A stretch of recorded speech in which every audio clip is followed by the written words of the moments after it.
ഒരു വ്യക്തി purely spiritual ആണെങ്കിലും സെക്യുലർ ആണെങ്കിലും തന്റെ ജീവിതത്തിൽ ഏറ്റവും കൂടുതൽ ആഗ്രഹിക്കുന്ന ഒരു യാഥാർത്ഥ്യമുണ്ട്.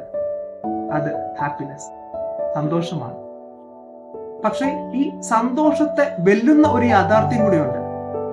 അതാണ് ആനന്ദം. ഈ സന്തോഷവും ആനന്ദവും തമ്മിൽ താരതമ്യേന വലിയ വ്യത്യാസമൊന്നുമില്ലെങ്കിലും ഗൗരവമായ ഒരു വ്യത്യാസമുണ്ട്. സന്തോഷം എന്ന് പറയുന്നത് അത് നൈമിഷികമാണ്. ചില സാഹചര്യങ്ങളെ അടിസ്ഥാനമാക്കിയിട്ടുള്ളതാണ് സന്തോഷം. ഒരു ഉദാഹരണത്തിന്, ഒരു കുട്ടി പരീക്ഷയിൽ മുഴുവൻ വിഷയങ്ങൾക്കും A+ നേടുമ്പോൾ അവനുണ്ടാകുന്ന ഒരു സന്തോഷമുണ്ട്, ഒരു ഹാപ്പിനെസ്.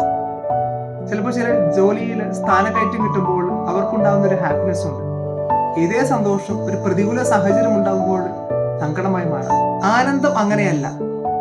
ജീവിതത്തിൽ എത്ര പ്രതികൂല സാഹചര്യം ഉണ്ടായാലും ഈ ആനന്ദം നിലനിൽക്കും. എത്ര വലിയ കൊടുങ്കാറ്റ് നമ്മുടെ ജീവിതത്തിലേക്ക് ആഞ്ഞടിച്ചാലും ആനന്ദം നിലനിൽക്കും.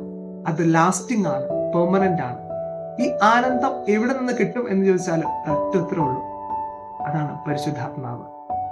പരിശുദ്ധാത്മാവായ ദൈവത്തെ നമ്മൾ മനസ്സുകൊണ്ട് സ്നേഹിക്കുമ്പോൾ ആ സ്നേഹിക്കുന്ന വ്യക്തിക്ക് പരിശുദ്ധാത്മാവായ ദൈവം നൽകുന്ന വലിയ സമ്മാനമാണ്, വിലപിടിപ്പുള്ള സമ്മാനമാണ്